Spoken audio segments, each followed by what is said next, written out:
इदं सुरूपं तथा वा कलत्रं यशश्चारुचित्र धनं मेरुतुल्यम् मनश्चेन लग्नं गुरोरङ्घ्रिपद्मे ततः किं ततः किं ततः किं ततः किम्.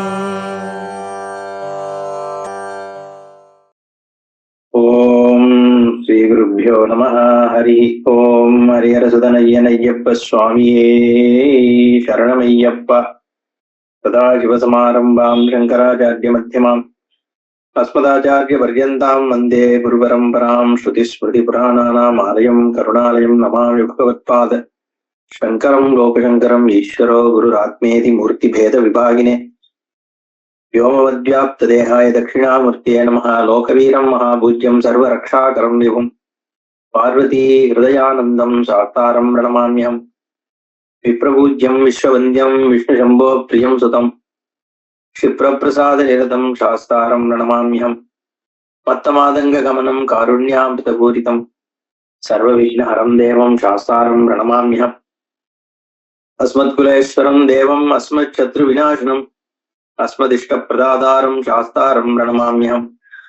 पाण्ड्येश वंशतिलकं केरले केलिविग्रहम् आर्तत्राणपरं देवं शास्तारं प्रणमाम्यहम्. விஜயபிராமணன் விஸ்வரூபத்தை பார்த்து ஆனந்தப்படுறான். பகவான் சொல்றார், என்னுடைய பரம பக்தர்களுக்கு தான் இந்த நிஜரூபமான விஸ்வரூபத்தை சாட்சியா தருவேன். வேற யாராலையும் இதை பார்க்க முடியாது. நீ என்னுடைய பக்த சிரோமணியாக இருக்கிறதுனால உனக்கு இந்த ரூபத்தை நான் காண்பிச்சேன். உனக்கு எல்லா மங்களும் உண்டாகட்டும். அதனால் நீ திரும்பி போய் ஆனந்தத்தை அனுபவி. அடுத்த பிறவியில நான் புத்திரனா பிறக்கிறேன்னு சொல்லி அனுகிரகம் பண்ணார் பகவான்னு சொல்லி முடிச்ச அகஸ்திய முனிவர் சொல்றார், இப்படி பக்தர்களுக்கு அனுகிரகம் பண்றவர் அந்த பூதநாதன் இப்போ இந்த விஜய பிராமணன்னு ஒருத்தனை சொன்னனே, அது வேற யாரும் இல்லை, நீதான். அந்த காரணமாதான் பகவான் உனக்கு மணிகண்டனாக பிறந்தார். இதை நீயே புரிஞ்சுட்டு இருப்ப நான் சொல்லும் பொழுதே அப்படின்னு சொல்லி அனுகிரகம் பண்றார். அதோட அந்த அத்தியாயம் முடியறது அப்படின்னு பார்த்தோம்.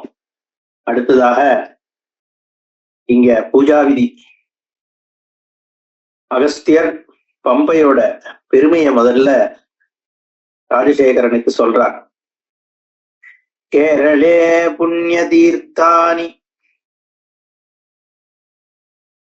சிரஷ்டானி ஆனயித்தும் புரா பார்கவ சங்கரம் தப்த்வா ததோ லப்தவரः புனः யானி யானி ச தீர்த்தானி பவந்தி தரணீதலே தானி சர்வாணி சம்யோஜ்ய சிருஷ்டா பம்பா நதி நிருப பாபசுத்தி விதாத்ரி இதி பாலயித்ரீதி வாத்ததः பம்பேதி நாம தஸ்யாஹ து சஞ்சாதமிதி புத்தியதாம். அகஸ்தியர் சொல்றார், கேரள புண்ணிய நதி தேசத்துல புண்ணிய தீர்த்தங்கள் நிறைய இருக்கு. அது எல்லாத்தையும் எடுத்துன்னு வந்து கேரள தேசத்துல எடுத்துன்னு வர்றதுக்காக மற்ற இடங்கள்ல புண்ணிய தீர்த்தங்கள் பல இருக்கு. கங்கை இருக்கு, யமுனை இருக்கு, கோதாவரி இருக்கு, மகாநதி இருக்கு, காவேரி இருக்கு, நர்மதா இருக்கு, இது தவிர தாமிரபரணி இருக்கு. இப்படி பல நதிகள் இருக்கு. அந்த நதிகள் புண்ணிய தீர்த்தங்கள் எல்லாம் எடுத்துன்னு வந்து இங்க ஒருங்கிணைக்கணும் அப்படின்னு ஒரு பெரிய பிரயத்தனத்துல பார்கவராகிய பரசுராமர் ஈடுபட்டார். அதுக்காக பரமேஸ்வரன்ட்ட தபம் பண்றார். தபஸ் பண்ணி ஒரு வரத்தை அடையிறார். என்னென்னலாம் தீர்த்தங்கள் இருக்கோ உலகத்துல அது அத்தனை தீர்த்தத்தையும் சேர்த்து பம்பான்ற இங்க ஒரு நதி உருவாகணும் என்று ஈஸ்வரனுடைய வரத்தை பெற்று இந்த பம்பா நதி ஏற்படுறது. அது பாப சுத்தி செய்வதற்காக பிரம்மாவால ஏற்படுத்தப்பட்ட நதிகள் எல்லாத்தினுடைய சங்கமம். அதனால அத பாபசுத்தி விதாத்ரி என்றோ பாலயத்ரி என்றோ பம்பா என்ற பெயரோடோ வழங்கலாம் என்று புரிந்து கொள் அப்படின்னு அகஸ்தியர் பம்பா நதியினுடைய பெருமைய சொல்றார். இதுல பம்பா என்பதுல பார்த்தா பா மா பா அதுதான் இருக்கு. உதடுகளின் பாவரிசை ப மா. அந்த பாவரிசையில இருக்கிற அத்தனை எழுத்துக்களும் பாங்கிறதால சொல்லப்படுறது. மா அதுலயும் அதுவுமே பாவனுடைய நேசல் தான் மா. அப்போ பா அப்படிங்கிறது தான் பம்பா. அந்த பாலனம், பாவனம், பாதனம் அப்படிங்கிற 3 வார்த்தைகளை அது பாங்கிறது தெரிவிக்கிறது. பாலனம்னா காப்பாற்றக்கூடிய தன்மை பம்பைக்கு இருக்கு. பாவனம்னா சுத்தம் பண்ணக்கூடிய தன்மை அதுவும் அதுக்கு இருக்கு. அதே மாதிரி பாத்தனம் கொடிய விஷயங்கள் எல்லாத்தையும் கீழே விழ செய்கின்ற தன்மை அதுவும் அதுக்கு இருக்கு. அப்படி இருக்கிறதுனால அதற்கு பம்பா அப்படின்னு பெயர். அதுக்கப்புறம் அகஸ்தியர் சொல்றார், நீ கோவில் கட்ட வேண்டிய வேலை பாக்கி இருக்கு. அதுக்கு முன்னாடி முதல்ல உன்னை சுத்தி பண்ணிக்கிற ஒரு நேரத்துல பூதநாதனை பூஜை எப்படி பண்ணணுங்கிறதையும் நான் உங்ககிட்ட சொல்றேன். ஏன்னா அது மாதிரி நீ பூஜா விதானப்படி பூஜை பண்ணாதான் உனக்கு அந்தக்கரண சுத்தி, பகிஷுத்தி, ஈஸ்வர சாநித்தியம் எல்லாம் கிடைக்கும். எந்த ஒரு பூஜையினால தேவர்கள் சொர்க்கத்தை அடைஞ்சாலோ, எந்த பூஜையினால கார்த்தவீரியார்ஜுனன் பல நன்மைகள் அடைஞ்சானோ அந்த பூஜையை சொல்றேன் கேட்டுக்கோன்னு சொல்றார். கிருத்தவீரியன் மன்னனுடைய பையன் கார்த்தவீரியன், அவனுக்கு அர்ஜுனராஜான்னு ஒரு பெயர். அந்த கார்த்தவீரியன் தன்னுடைய குருநாதரை பார்க்க போறான். குருநாதர் வேற யாரும் இல்ல, தத்தாத்திரேயர் தான். அதுவுமே நம்ம ஏற்கனவே பார்த்த மாதிரி மூர்த்திகளும் சேர்ந்த ரூபம். அவர் போய் தத்தாத்திரேயரை பார்த்து நமஸ்காரம் பண்றான். அர்ஜுனராஜா, மனசு சுத்தமானோம்னா எந்த தெய்வத்தை பூஜிக்கணும்னு எனக்கு புரியலையே, நீங்க தான் சொல்லணும்னு சொல்றார். அப்ப தத்தாத்திரேயர் சொல்றார், ஏ கார்த்தவீரியா, நீ மகாபாக்கியசாலி, உனக்கு மனசை சுத்தி பண்ணணும்னு தோணித்தே, அதுவே பெரிய விஷயம். அதுக்கான வழியை நான் சொல்றேன்னு சொல்லி ஆரம்பிக்கிறார். இத்யேவம் தஸ்ய வசனம் சுத்வா ஞானபராயணஹ பிரசன்னவதனஹ ராகதத்தாத்ரேயः மகாமுனி சாதுவத் சகார்த்தவீர்ய பாக்யம் வியவசிதம் त्वया சித்தசுத்தி ஏன சிரேஷ்டா ததுபாயம் வதாமியம். சித்தசுத்தி எப்படி ஏற்படும்ங்கிறத நான் உனக்கு சொல்றேன் அப்படின்னு தத்தாத்திரேயர் பிரசன்னமான முகத்தோடு பகவான தியானத்திலேயே இருந்துட்டு கொண்டிருக்கிறவர், சத்தியவாக்கு, அப்பேற்பட்ட முனி சிரேஷ்டர். அவர்கிட்ட நான் உனக்கு அந்த வழிமுறையை சொல்றேன் கேளு அப்படின்னு அனுகிரகம் பண்றார். ஏன்னா இப்பேற்பட்ட மகான்கள், ஞானிகள், ஈஸ்வர ஸ்வரூபம் அவர். அவரே உபதேசம் பண்றார் அர்ஜுனராஜாக்கு. பிரம்மம் ஒன்றுதான் அப்படின்னு ஆரம்பிக்கிறார். பிரம்மம் ஏகமேவ. அந்த பிரம்மத்திலிருந்து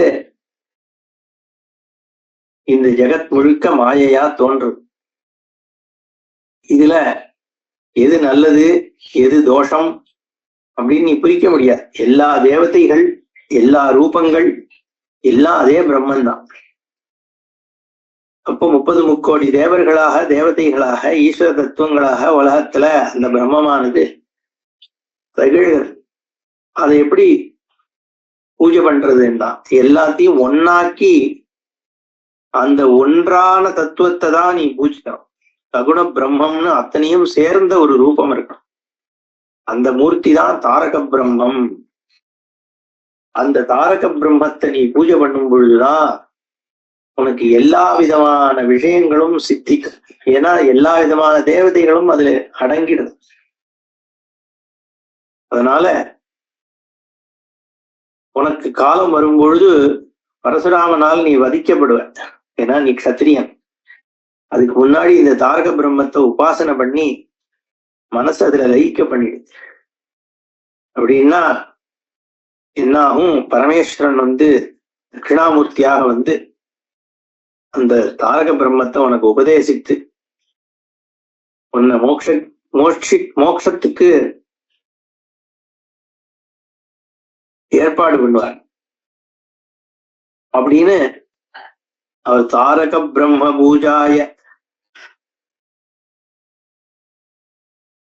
பூஜாயாமேவதே த்விவிதம் சுகம் மமேதி பாக்கிய பூஜாம் து நிர்மமேதி மானாந்தரம்.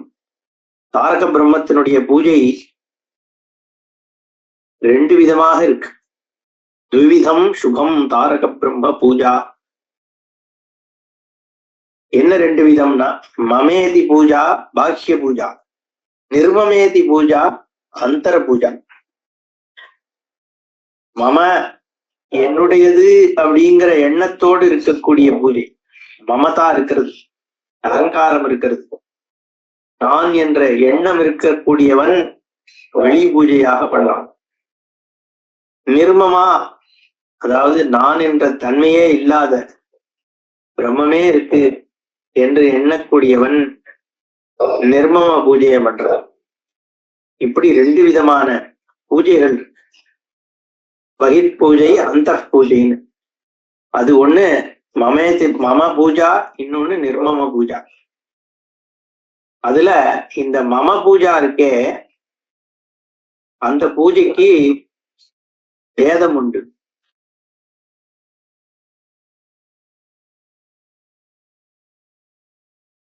ஆனா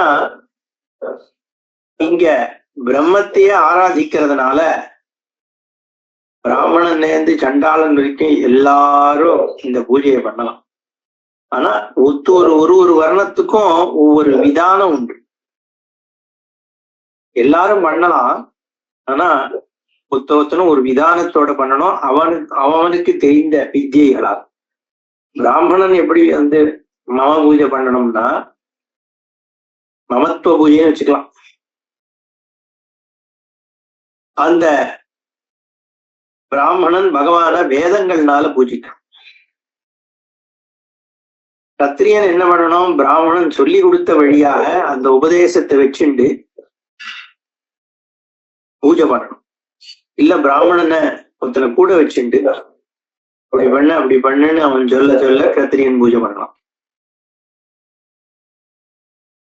வைசியனானவன் மந்திர தந்திரங்களை கொண்டு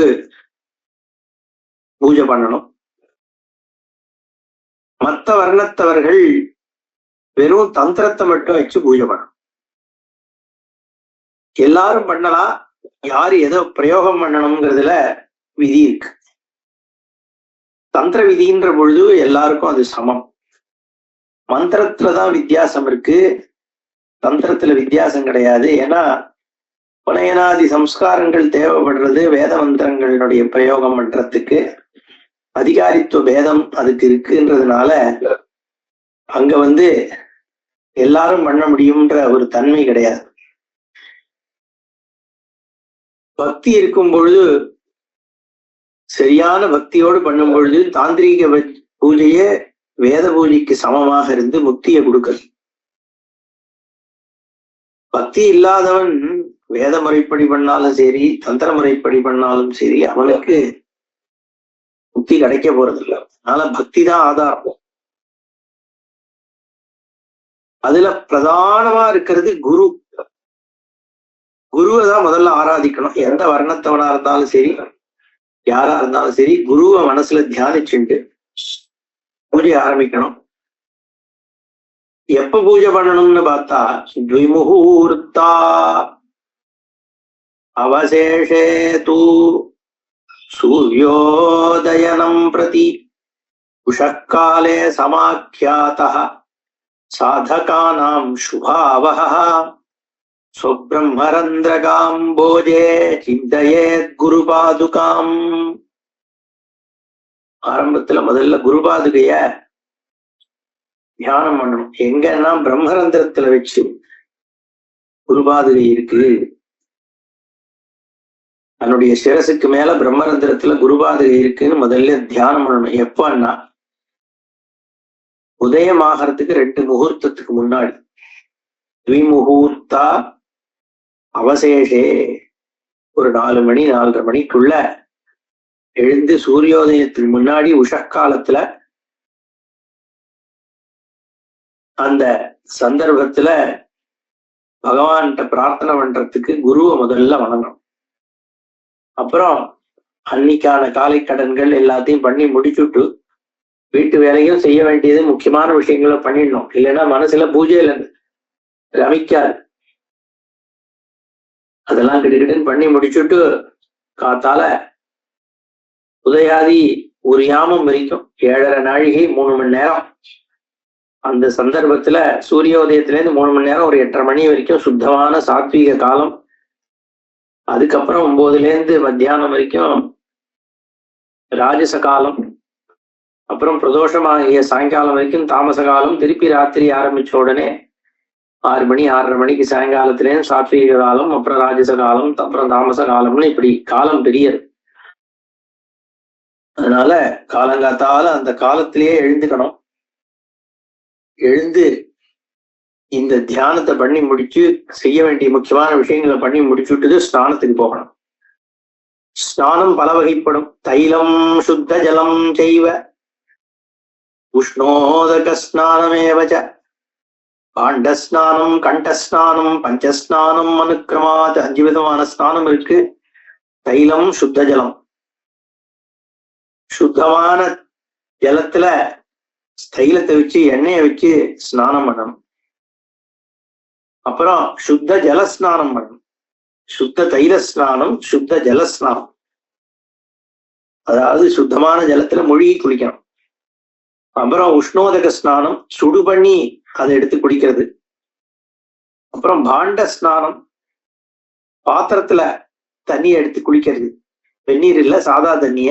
அப்புறம் கண்ட ஸ்நானம், கழுத்து வரைக்கும் குளிக்கிறது, மூஞ்சி அலமின்ட்டு தலை குளிக்காம குளிக்கிறது. இப்படி 5 ஸ்நானமும் சரிதான். அதுல சுத்தோதக ஸ்நானம், தண்ணிக்குள்ள மூழ்கி குளிக்கிறது இருக்கிறதுலே உத்தமம். அந்த மாதிரி குளிக்கும் போது ஆபோதிஷ்டாதி மந்திரங்களை சொல்லி குளிக்கணும். அப்புறம் முகத்துல ஜலத்தை தெளிச்சுக்கணும். உடம்ப தொடச்சுண்டு விபூதி தாரணம் பண்ணணும். விபூதி பஸ்மதாரணம் எப்படி பண்ணணும்னா 2 கையாலையும் குழைச்சு எடுத்து தலையில முதல்ல எடுத்து வச்சுட்டு குழைச்ச விபூதியை கொஞ்சோண்டு அப்புறம் நெத்தியில பூசி, அப்புறம் மார்புல வலது பக்கம் இடது பக்கம், அப்புறம் இடது புஜம், முட்டி மேல் பகுதி, முட்டியில கீழ்ப்பகுதி, கைப்பகுதி இங்கெல்லாம் பூசணும். அப்புறம் இடது கையில பூசணும், வலது கையில பூசணும். அப்புறம் கால், தொடை, முட்டி, அதுக்கு கீழே இருக்கிற இடத்தெல்லாம் லேசா தொட்டுக்கணும் பாவனையா. அப்புறம் கழுத்துல பூசணும் பின்னாடி. அதுக்கப்புறம் லேசாக கையில ஜலத்தை அளவிட்டு அந்த ஜலத்தை கொஞ்சோண்டு பிராசனம் பண்ணணும். இப்படிதான் விபூதி பூசுறது. பயத்திலையும் தொப்புலையும் பூசுறதுனாலும் தப்பு கிடையாது, அந்த வழக்கம் சில பேருக்கு உண்டு. இது மாதிரி பஸ்மதாரணம் பண்றது ஆரோக்கியத்தையும் ஏற்படுத்துறது, புத்தியையும் ஏகாகிர சித்தத்தை கொண்டு வருது. அதே மாதிரி வைஷ்ணவர்கள் கோபி சந்தனம் விட்டுக்கணும். அவளுடைய ஆச்சாரத்தை பொறுத்து அவ தரிக்கணும் அதை. அப்புறம் சந்தியாவந்தனம் பண்ணணும். இதெல்லாம் நம்ம காத்தால பண்ண வேண்டியது. வைஷ்ணவர்கள்னு சொல்றது ஸ்மார்த்தர்லயே வைஷ்ணவ சம்பிரதாயம்னு அர்த்தம். மார்த்தர்லயே சிவமதம் சைவ சம்பிரதாயன்றது பொதுவாக இந்த மாதிரி சிவபக்தர்கள் விபூதி பஸ்மத்த சிவன் முருகன் பிள்ளையார் இதெல்லாம். ஸ்மார்த்தர்லயே வைஷ்ணவாளா இருக்கவா கோபியும் சேர்த்துட்டுக்கிறது உண்டு. பஸ்மம் கோபி ரெண்டுமே. இந்த திருமண் அதெல்லாம் பின்னாடி விசிஷ்டாத்வைதிகள் அந்த மாதிரி வைகானசாவா பண்ண ஆரம்பிச்சது. இங்க கோபிதான் சொல்லப்படுறது. பல புராணங்கள்ல பார்க்கும் பொழுதும் ஊர்துவகுன்றம்னு சொல்லும் பொழுது கோபி சந்தனத்தை தான் நம்ம பார்க்கிறோம். ஸ்கந்த புராணமா இருக்கட்டும், வாமன புராணம் முதலானவைகள்ல என்ன மாதிரி புன்றம் தரிக்கிறதுங்கிற போது பஸ்மத்தை சொல்கிறது விஷ்ணு பக்தாளுக்கு கோபி சந்தனம் ஊர்துவ குன்றமாக சொல்லப்பட்டிருக்கு. அப்புறம் சந்தியாவந்தனாதிகள் பண்ணிட்டு அவாவா குலதெய்வத்தை அனுஷ்டானம் பண்ணிட்டு அதுக்கப்புறம் துவாரபாலர்களை வணங்கி பூஜை ரூம்ல பூஜை அறையில போய் ஆசன பலகாய தொட்டு ஆசன பூஜை முதல்ல பண்ணணும். என்ன ஆசன பூஜை பண்ணினதுக்கு அப்புறம் கூர்மாசனத்துல உட்காரணும் பிராமணார்கள். அதே மாதிரி சர்மாசனத்துல எல்லாரும் உட்காரலாம். சர்மம்னா தோல். தர்பை மேல உட்காரலாம். தர்பே சுவாசீனகான்னு சொல்லி எல்லா காரியத்திலையும் தர்பையில தான் ஆசனம் பண்ணணும்னு சொல்றதே. இந்த மாதிரி பண்ணணும். அப்புறம் பித்திருக்களை நமஸ்காரம் பண்ணணும். அப்புறம் ஆசனத்துல உட்காரணும்.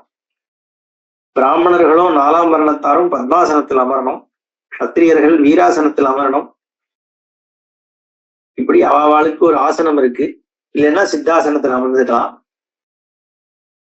அப்புறம் என்னென்னலாம் தேவையோ பூஜைக்கு அதை முதல்லயே அதெல்லாம் எடுத்து வச்சுக்கணும். என்ன அப்பப்போ தேடிட்டு இருக்க கூடாது. முதல்லயே அத்தனையும் சுத்தி வச்சுட்டு பூ, அக்ஷத, சந்தனம், ஜலம், தூபம், தீபம், கற்பூரம், தாம்பூலம், சத்திரம், சாமரம், துளசி இலை, வில்வ இலை, பிச்சைப்பூ, முல்லை, ஜவந்தி, கற்பூரம், துளசி, செத்திப்பூ, தாமரப்பூ,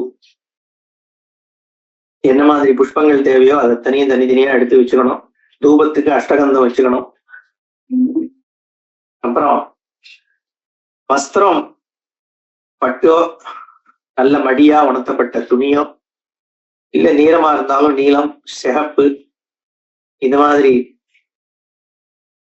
வஸ்திரங்கள் பகவானுக்கு ரொம்ப பிரீத்தியானது.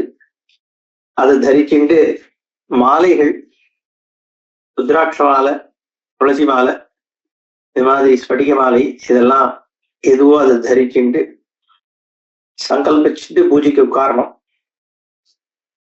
என்ன சங்கல்பமோ விசேஷ சங்கல்பம் இருந்தா அந்த சங்கல்பத்தையும் பண்ணிக்கணும். அதை செஞ்சுட்டு பூஜைக்கு உட்கார்ந்துட்டு முதல்ல அனுஜ்ஞை வாங்கிக்கணும்.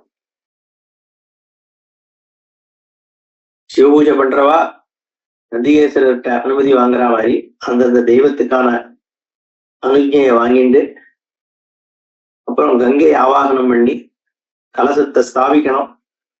அப்புறம் ஆப்போவா இதுக்கும் சர்வம் அப்படிங்கிற மந்திரங்கள்லாம் சொல்லி ஜபித்து கங்கா சாபங்கள் நீக்கி தேன முத்திரெல்லாம் காட்டி பூஜை பண்ணி தீர்த்தத்தை அமிர்தீகரணம் பண்ணணும். கங்கை தேமனே செய்வெல்லாம் சொல்லி கந்தாட்சத புஷ்பங்கள் எல்லாம் போட்டு கலச பூஜையை முடிச்சா அப்புறம் கங்கா பூஜை பண்ணணும். ஆத்ம பூஜை பண்ணணும். தேகோ தேவாலயா புரோக்தா ஜீவோ தேவா அப்படின்னு சொல்லி ஆத்ம பூஜை. அப்புறம் சங்க தீர்த்தத்துல சங்க பிரதிஷ்டை பண்ணி அப்புறம் அந்த ஜலத்தை எடுத்து பூஜா திரவியங்கள்ல எல்லாம் புரோக்ஷிச்சுட்டு குருவை தியானம் பண்ணிட்டு அப்புறம் விக்னேஸ்வர தியானம் பண்ணிட்டு சாஸ்தா பூஜையை ஆரம்பிக்கணும். சாஸ்தாவை எங்க ஆவாகனம் பண்ணணும்னா சிவலிங்கத்துல ஆவாகனம் பண்ணலாம். சாஸ்தாவோட விக்கிரகம் இருந்தா அதுலயே ஆவாகனம் பண்ணலாம். இல்ல சிவலிங்கத்துல நீல வஸ்திரத்தை தரிக்க வச்சு ஆவாகனம் பண்ணலாம். இல்ல வெறும் பீட்டத்திலேயே நீல வஸ்திரம் விரிச்சு அதுக்கு மேல அக்ஷதையை போட்டு ஒரு தேங்காய் வச்சு அதுல ஆவாகனம் பண்ணலாம். விளக்குல ஆவாகனம் பண்ணலாம். இப்படி எப்படியோ ஏதோ ஒரு விதத்துல ஆவாகனத்தை பண்ணி அங்க சந்தன புஷ்பாட்சதைகளை வச்சு தாரக பிரம்மத்தை மூச்சு சுவாசத்திலேருந்து ஆவாகனம் பண்ணி ஆகச்சேன்ற மந்திரங்களை சொல்லி ஆவாகிதோபவ, ஸ்தாபிதோபவ, சந்நிஹிதோபவ, சந்நிருத்தோபவ அப்படின்லாம் முத்திரைகளை காட்டி அப்புறம் தாரக சக்தியான தேவிய மனசுல தியானம் பண்ணிட்டு பூஜையை ஆரம்பிக்கணும். பல மகாமாயான அம்பாள் அவளையும் பிரார்த்திச்சுண்டு தாரக பிரம்மத்தை சகுனமாக ஏற்படுத்திய பராசக்தி பரசுராமர், ராமர், பலராமர், கிருஷ்ணர், இப்படி அம்பாளினுடைய சக்தியாக தான் ரேணுகா, தாட்டகை முதலான சக்திகள், பூத்தனை, கரம்பிகா இவாளெல்லாம் ஜெயிச்சு தன்னுடைய சக்தி இந்த ரூபமாக கராங்குலி நகோத்பன்ன நாராயண தசாகிருதி அப்படின்னு லலிதா சஸ்நாமம் சொல்றது. அந்த அவதாரங்கள் எல்லாம் அம்பாளுடைய அவதாரம். அப்படி அந்த அம்பாளை தியானம் பண்ணி பக்தியோடு அமர்ந்து பிராணாயாமம் பண்ணணும். ஒவ்வொரு மந்திரத்தையும் சொல்லும் பொழுது அதனுடைய ரிஷி அத தலையில சந்தச உதட்டுல தேவதைய ஹிருதயத்துல நியாசம் பண்ணிக்கணும்.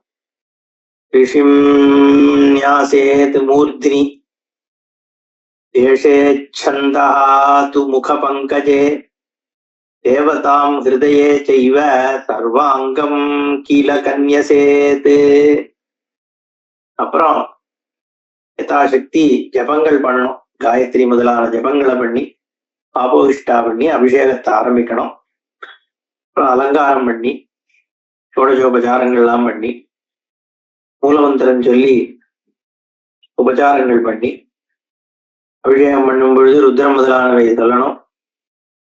பல முத்திரைகள்லாம் காட்டி, மத்ஸ்ய முத்திரை எல்லாம் காட்டி பக்தியோட நைவேத்தியத்தை பண்ணணும். தேங்காய், சக்கரை, அப்பம், அவல், மலர்கள், கதலி பழம், பால், பஞ்சாமிர்தம், வெவ்வேறு விதமான பழங்கள், வெல்லம், பானகம், இது எல்லாத்தையும் இதை வேணா நைவேத்தியம் பண்ணலாம். எதுவும் இல்லைன்னா 2 கதலி பழத்தை மட்டும் வச்சா கூட போறோம். நம்ம எதை சாப்பிட்றோமோ அதை நைவேத்தியம் பண்ணா போறோம். அப்புறம் பிராணாகுதி பண்ணிட்டு பிரம்மார்ப்பணம் பண்ணி பஞ்சோபச்சாரம் பண்ணணும். அப்புறம் உத்தராபோஜனம் பண்ணி பகவானுக்கு சகல விதமான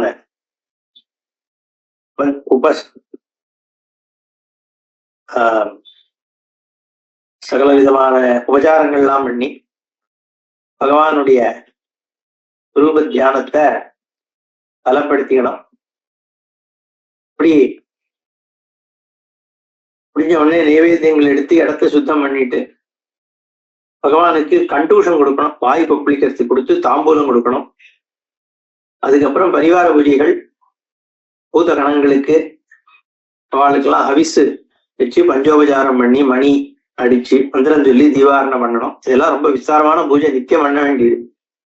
அப்புறம் நீராஜனம், தீர்த்த புரோக்ஷணம், பிரசாதத்தை ஸ்வீகரிக்கணும். சிரசா தரிக்கிறேன்னு சொல்லி அப்புறம் சங்கத்தை கவிழ்த்து காயன வாச்சா சொல்லி அதுக்கு முன்னாடி புஷ்பாஞ்சலி பண்ணி அப்புறம் மூலமந்திர ஜபம், நாமாவளி, வேதத்தினால உபச்சாரம், அப்புறம் பிரதட்சிணம் நமஸ்காரம் குறியா தேவா அநேகதா பித்ரம் உன்மத்த பாவேன தானம் நிறுத்தம் ச சமாஜரே. என்ன எல்லாத்தையும் மறந்து உன்மத்தன் மாதிரி பாட்டு பாடி நாட்டியம் ஆடி பகவானுக்கு அர்ப்பணம் பண்ணணும். அதுக்கப்புறம் தான் குரு பகவான் எல்லாம் ஒரே ஸ்வரூபந்தான், எல்லாம் பரபிரம்ம ஸ்வரூபந்தான் என்ற ஒரு பாவனையோட அங்க சர்வோபச்சாரங்கள் பண்ணி திருப்தியோட பூஜையை பூர்த்தி செஞ்சு உத்வாசனம் பண்ணணும். திருப்பியும் குருவை தியானம் பண்ணி ஸ்தோத்திரம் பண்ணி அதோட பூஜை முடியாது. இப்படி பண்றது பொதுவாக பிராமண கஷத்திரியர்களுக்கு உத்தமம். ஏன்னா இதுல நிறைய வேத மந்திரங்கள் இதெல்லாம் சொல்ல வேண்டியிருக்கு. மற்றவர்கள் காலையில முடியலன்னா ராத்திரி பூஜை பண்ணலாம். அர்த்தராத்திரிக்கு அப்புறம் பூஜை பண்ணக்கூடாது, சாயந்தர வேளையில பண்ணலாம்.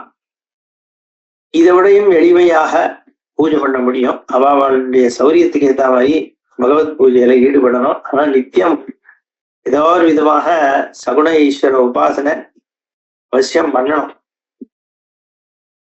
அந்த பூஜை பண்ணும் பொழுதுதான் மனசு லயிக்கிறது. எப்பவுமே ஈஸ்வரனை பத்தி சகுணமாக உபாசிக்கிறது தான் விசேஷம். காயிகம், வாச்சிகம், மானசம்னு 3 விதமான கர்மாக்கள் இருக்கு. அந்த காய்கமான கர்மா உடம்புனால செய்யறது. அங்க வாக்கும் இருக்கு, மனசும் சேர்ந்து இருக்கு.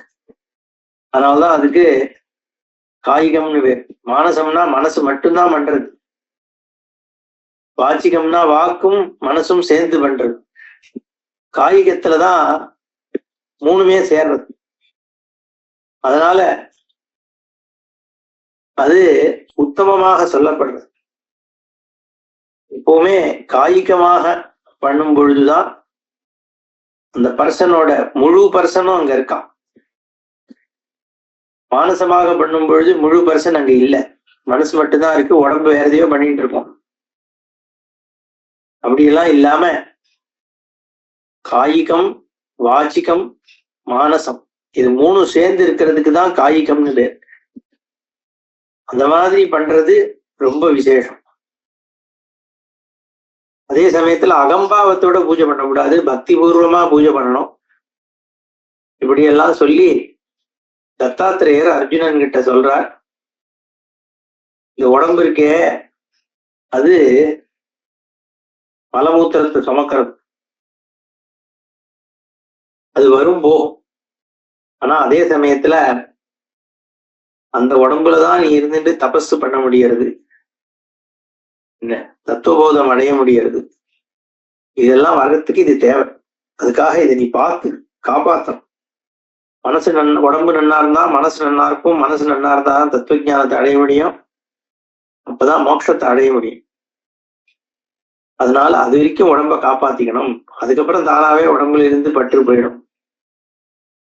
அதனால தத்துவத்தை தியானம் பண்றதுக்கு இந்த தேகத்தை பார்த்துக்கணும். ஆனா மனசை சதா தர்மசாஸ்திரா தாரக பிரம்மத்துல வச்சுட்டு அதே நிஷ்டையில இருந்துட்டு இந்த காய்கமான பூஜைகளை பண்ணிட்டு வந்தா இந்த சாஸ்தாவே வந்து மோட்சத்தை கொடுப்பார் அப்படின்னு தத்தாத்திரேயர் கார்த்தவீரியார்ஜுன ராஜாட்ட சொல்லி பூஜா விதியை சொல்றார்.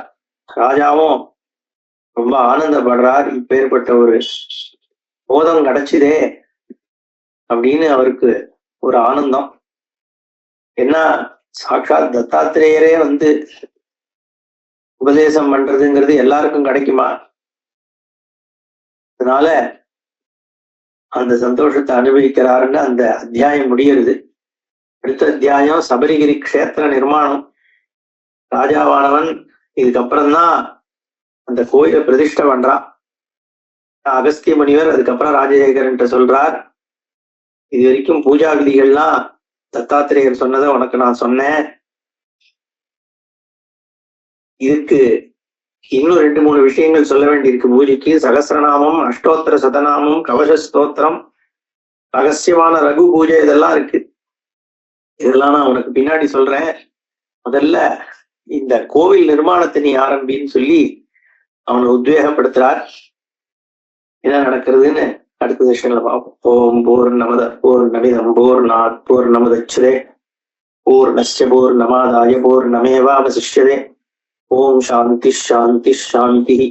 ஹரி ஓம் ஸ்ரீ குருभ्यो நமः. ஹரி ஓம் ஹரியரசுதனய்யப்ப சுவாமியே சரணமையப்பா.